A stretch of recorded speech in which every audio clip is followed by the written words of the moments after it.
Hello दोस्तों, आज हम जिस कहानी पर बात करने वाले हैं आप सोचने पर मजबूर हो जाएंगे कि ऐसा कैसे हो सकता है। यह कहानी इतनी फिल्मी है कि हकीकत में इस पर सस्पेंस फिल्म भी बनाई गई है। यह कहानी जापान के एक ऐसे अपराधी की है जो कत्ल करके लगातार वहां की पुलिस से भागता रहा और यह अपराधी इतना चालाक था, इसके बारे में पुलिस को 8000 से भी ज्यादा जानकारी मिली थी और यह अपराधी पुलिस की पकड़ से काफी दूर रहा। इस अपराधी की जानकारी देने के लिए जापान पुलिस ने इनाम भी रखा था। वह इनाम था 10 मिलियन युआन। पूरे जापान में इसके 50,000 से भी ज्यादा पोस्टर लगवाए गए थे, लेकिन फिर भी पुलिस को क्यों 30 महीने लगे इस अपराधी को पकड़ने में। यह अपराधी ऐसा क्या करता था जो पुलिस को चकमा देने के लिए कामयाब रहा। और तो और जापान के यंग लड़के और लड़कियां इस अपराधी के फैन बन चुके थे और उन्होंने इस लड़के के नाम से फैन वेबसाइट तक बना डाली, जैसे कि इंस्टा और फेसबुक पर। और कैसे इस अपराधी ने जेल के अंदर बैठकर करोड़ों रुपए कमाए। आज की इस वीडियो में हम आपको सब कुछ बताने वाले हैं। उससे पहले आप हमारे चैनल को सब्सक्राइब कर दें और वीडियो को कर दें लाइक। और चलिए अभी कहानी को करते हैं शुरू। यह कहानी शुरू होती है लिंडसे ओकर से। लिंडसे ओकर अपने माता पिता के साथ और अपनी बहन के साथ ब्रिटेन शहर में रहती थी और लिंडसे 22 साल की लड़की थी और अभी कुछ दिनों पहले ही लिंडसे की बायोलॉजी सब्जेक्ट से ग्रेजुएट हुई थी।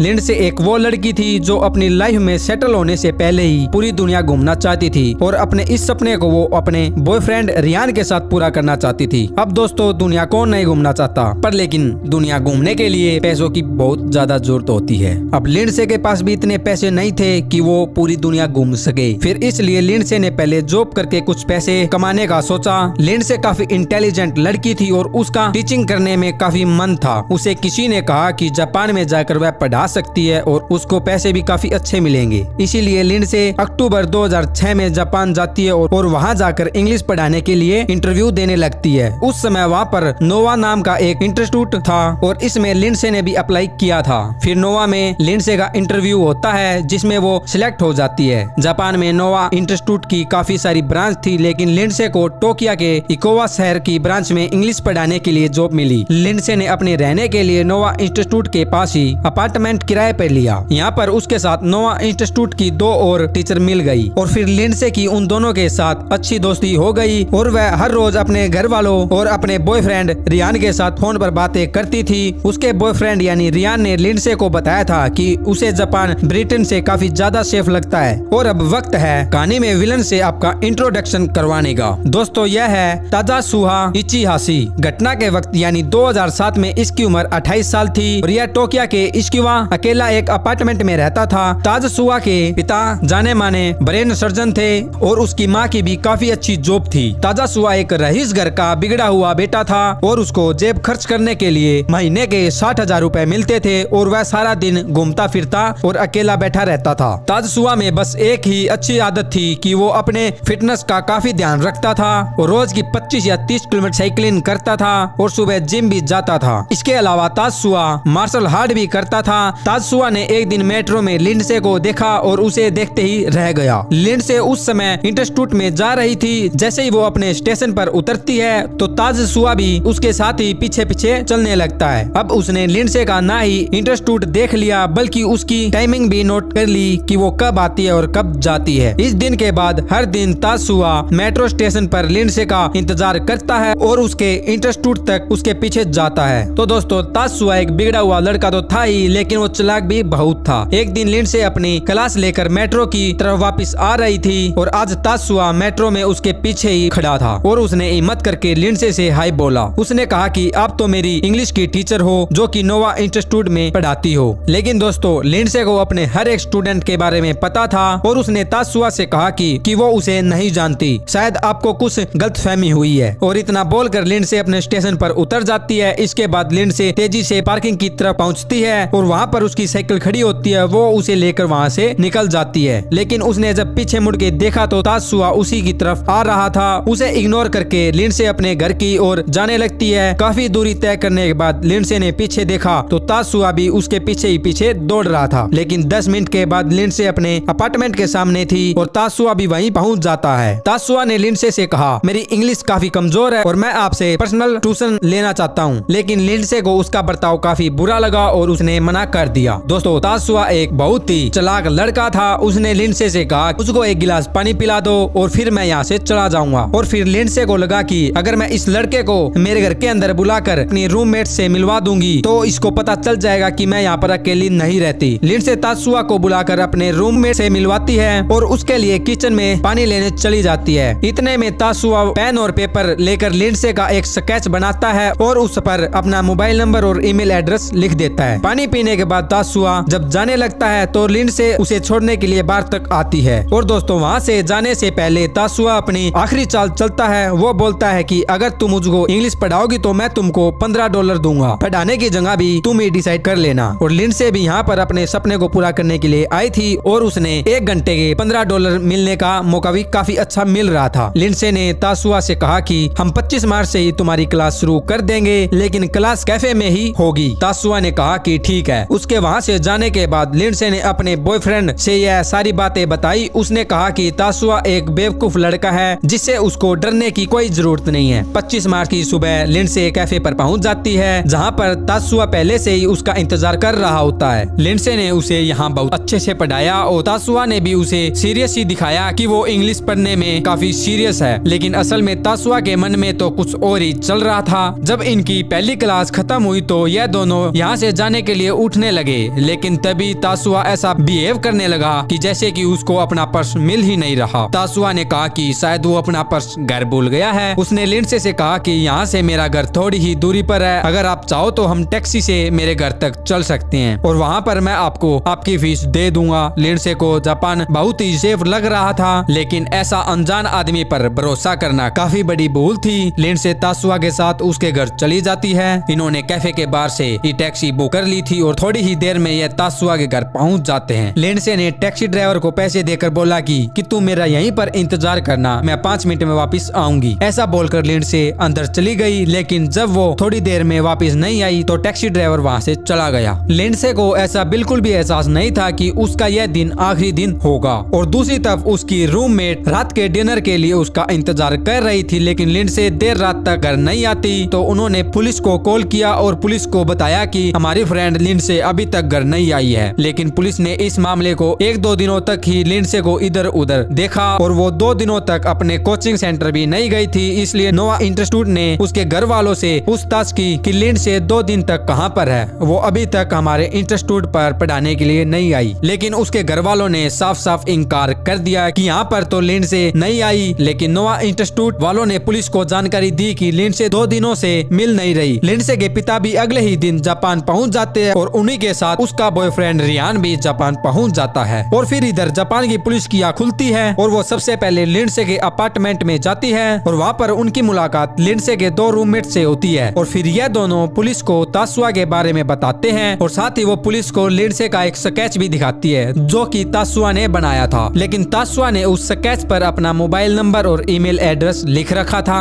रियान ने भी तात्सुया पर शक किया क्योंकि लिंडसे ने रियान को बताया था कि एक लड़का है जो कि उससे इंग्लिश पढ़ना चाहता है। यह सुनकर पुलिस के 2 ऑफिसर तात्सुया के घर पहुंच जाते हैं और वो सिर्फ उसके दरवाजे के बाहर खड़े रहते हैं। पुलिस वाले चाहते थे कि तात्सुया खुद ही गेट खोलकर बाहर आ जाए, लेकिन दोस्तों पुलिस के ऐसे व्यवहार की वजह थी जापान का कानून। उस समय जापान में एक नियम था कि पुलिस बिना कोर्ट के ऑर्डर के किसी घर का दरवाजा नहीं तोड़ सकती और न ही उसे खटखटा सकती। तात्सुया के घर की सारी लाइट बंद थी, जिसकी वजह से पुलिस वालों को लगता है कि शायद इस वक्त वो घर पर नहीं है। पुलिस वाले वापस जाने की सोच रहे थे कि तभी तात्सुया के एक पड़ोसी ने पुलिस वालों को अपने इशारे से अपने पास बुलाया। यह पड़ोसी पुलिस को अपने घर के अंदर ले जाता है और उन्हें बताता है कि तात्सुया अभी अपने घर के अंदर ही है। यह पड़ोसी उन्हें एक और अजीब बात बताता है कि एक दिन पहले यानी 26 तारीख को तात्सुया के घर से एक आवाज आ रही थी कि मानो कोई भारी चीज को घिसड़ कर बाहर बालकनी में लाया हो। फिर पुलिस वालों ने इसी पड़ोसी की बालकनी में जाकर देखा तो उन्हें तात्सुया की बालकनी में एक व्हाइट बाटअप दिखता है। अब पुलिस वालों को शक होने लगता है और वहाँ पर थोड़ी देर में और भी पुलिस ऑफिसर बुला लिए जाते हैं और सभी अलग अलग फ्लोर में अपनी पोजीशन लेकर खड़े हो जाते हैं। पुलिस वाले आपसी में बातें कर रहे होते हैं कि तभी तात्सुया ने अपने घर का मेन गेट खोला और घर से बाहर आ गया और उसने अपनी कमर पर एक बैग भी टांग रखा था और अपने पैरों में मोजे पहन रखे थे। इससे पहले कि पुलिस वाले उसे कुछ पूछताछ करते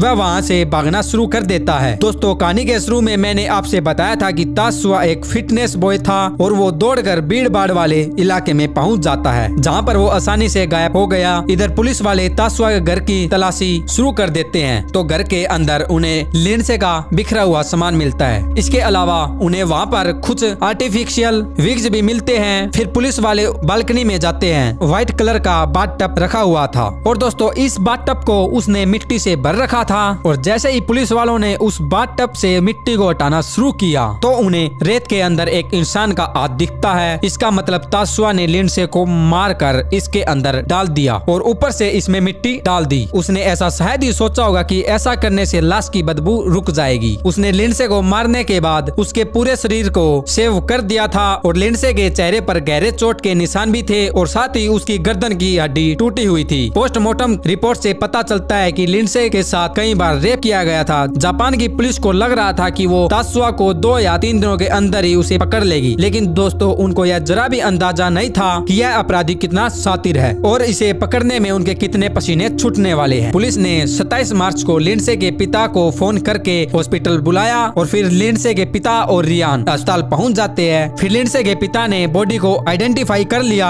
बिल ने कसम खाई कि जब तक उसकी बेटी का कातिल नहीं जाता वो चैन की सांस नहीं बैठेगा। और दोस्तों आप यह वीडियो लास्ट तक देखने के बाद अच्छे से जान जाओगे कि बिल ने यह कसम कितनी अच्छे से निभाई। पुलिस ने उसी दिन तासुआ के पोस्टर पूरे शहर में लगवा दिए जिसमें उसकी कुछ फोटो लड़की के रूम में भी थी। अब दोस्तों आपको पता होगा कि पुलिस को तासुआ के घर से नकली बैग भी मिले थे जिसकी वजह से पुलिस को पूरा शक था कि वह अपना बेस बदलकर शहर में घूम रहा है। पुलिस ने उसके ऊपर 1 मिलियन युआन का इनाम भी रखा था। धीरे धीरे वक्त बीतने लगा और अभी भी तासुआ पुलिस की पहुंच से काफी दूर था। इधर लिंडसे के पिता को यह लग रहा था कि कहीं पर यह केस ठंडा न पड़ जाए, इसलिए उन्होंने केस को ब्रिटेन के सरकार के सामने रखा और उसने मदद मांगी। बिल ने अपने देश की सरकार पर मीडिया के जरिए दबाव भी डाला और इसका फायदा यह भी हुआ। जून 2007 में ब्रिटेन पुलिस की एक टीम को जापान भेजा गया ताकि दोनों देशों की पुलिस इस केस पर काम कर सके। इसकी वजह से तासुआ तो नहीं पकड़ा गया, लेकिन अब जापान के ऊपर इंटरनेशनल प्रेशर बढ़ने लगा और बिल वापस अपने देश आ गया। पर वो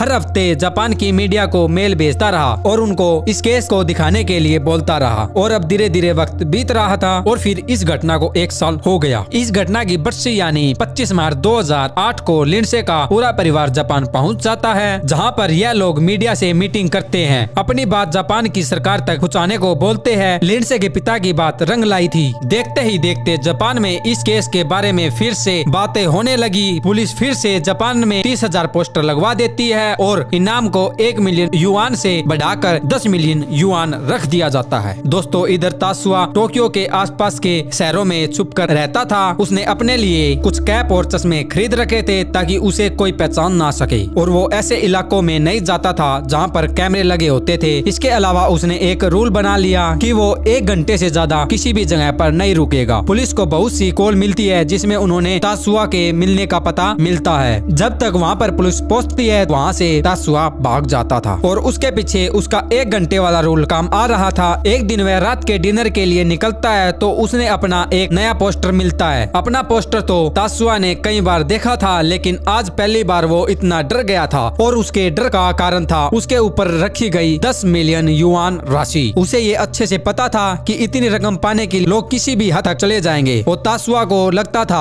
कि यह केस धीरे धीरे ठंडा पड़ जाएगा। जब उसने देखा कि पुलिस ने इनाम को 10 गुना बढ़ा दिया है तो वो काफी परेशान होने लगा। उसी रात वो कुछ खाए पिए वहाँ से चला जाता है। अपने रूम पर पहुंचकर तासुआ एक नया प्लान बनाने लगता है। वो चाहता था कि मेरा पुलिस से हमेशा हमेशा के लिए पीछा छूट जाए। उसके पास इतने पैसे तो नहीं थे कि वो देश छोड़कर भाग जाए, लेकिन फिर उसने कुछ ऐसा करने के लिए सोचा जिसकी कल्पना कोई सपने में भी नहीं कर सकता। उसने खुद से ही अपने चेहरे की प्लास्टिक सर्जरी करने का प्लान बनाया। उसने तभी एक पेपर कटर उठाया और एक शीशे के सामने जाकर बैठ गया और सबसे पहले उसने अपने चेहरे पर 2 तिलों को देखा, क्योंकि उसके पोस्टर में हर जगह यह लिखा होता था कि तासुआ के चेहरे पर 2 तिल है। हिम्मत करके तासुआ ने इन दोनों तिलों को कटर से काट देता है। इसके बाद वो अपने होठों को काट कर छोटा करना चाहता था। इसके लिए उसने एक कैंची उठाई और अपने होठों को काटने लगा, लेकिन ऐसा करने में उसे इतना दर्द हुआ कि उसके हाथ से कैंची छूटकर नीचे गिर गई। आज वो किसी भी हाल में अपने चेहरे को बदलना चाहता था। उसने एक सुई धागा लिया और अपनी नाक के पास से खाल को ऊपर की तरफ उठाया और छिलने लगा। 1 हफ्ते बाद उसने यह टाके अपने घर पर ही खुद ने ही काट लिए। उसके चेहरे में थोड़ा सा तो बदलाव आया, लेकिन फिर भी उसे अभी भी पहचाना जा सकता था। फिर वो सोचता है कि उसने किसी प्लास्टिक सर्जरी करने वाले के पास तो जाना ही पड़ेगा। कुछ महीने बाद तासुआ अपने चेहरे की सर्जरी करवा लेता है और अब उसने अपनी नाक को थोड़ा छोटा करवा लिया था और जापान के कानून के मुताबिक सर्जरी करने से पहले और बाद में फोटो लेना कंपलसरी होता है। जिस डॉक्टर ने तासुआ की सर्जरी की थी वो एक दिन बाजार में वो तासुआ का पोस्टर देखता है। उसे ऐसा लगता है कि उसने इस आदमी को कहीं पर पहले देखा है। फिर वो तुरंत अपने क्लिनिक पर जाता है और अपनी सारी फाइलों को देखता है। फिर उसे एक फाइल में तासुआ की फोटो मिलती है। डॉक्टर तुरंत इन फोटो को लेकर पुलिस स्टेशन जाता है, जिसके बाद पुलिस तासुआ के नए लुक वाले पोस्टर को जापान में हर जगह लगवा देती है। 25 मार्च 2009 को लिंडसे की मौत की दूसरी बरसी हो गई थी और फिर बिल अपने परिवार के साथ जापान पहुंच जाता है। इस बार भी उन्होंने मीडिया को बुलाया और फिर से न्यूज पर तासुआ की खबर चलाने का बोला और फिर से जापान में इस केस पर चर्चा चलने लगी और फिर से जापान की पुलिस ने तासुआ के नए लुक में पोस्टर लगवा दिए। तासुआ को इस बात का पता चला तो वो पहले से भी ज्यादा डर गया था। दोस्तों, एक दिन पुलिस को खबर मिलती है कि तासुआ समुद्री जहाज के रास्ते फिलिपींस भागने की फिराक में है। उसे आखिरी बार कोस्का के सी पोर्ट पर देखा गया था। पुलिस तुरंत कुछ ऑफिसरों के साथ वहाँ पर पहुँच जाती है और वहाँ पर पहुँचकर उसकी तलाश शुरू कर देती है। थोड़ी ही देर में पुलिस को एक आदमी रेस्टोरेंट के बाहर आता दिखाई देता है। उसने एक हुड्डी पहन रखी थी और बालों को अपनी आंखों के ऊपर ढक रखा था और यह आदमी कोई और नहीं बल्कि तासुआ था। उसने जैसे ही इतनी सारी पुलिस को अपने चारों ओर देखा तो वो समझ गया कि आज उसका काम खत्म हो चुका है। एक पुलिस ऑफिसर ने उसे कहा कि अपना नाम बताओ, तो जवाब में वो बोलता है कि मैं हूँ तासुआ। इतना सुनकर पुलिस उसको गिरफ्तार कर लेती है और देखते ही देखते जापान में यह खबर फैल जाती है। दिसंबर 2009 में तासुआ पर रेप और मर्डर के चार्ज लगते हैं। कोर्ट में केस चलते चलते साल 2011 आ गया। दोस्तों, तासुआ के बारे में आप यह तो जान गए होंगे कि वो कितना चालाक था और फिर उसने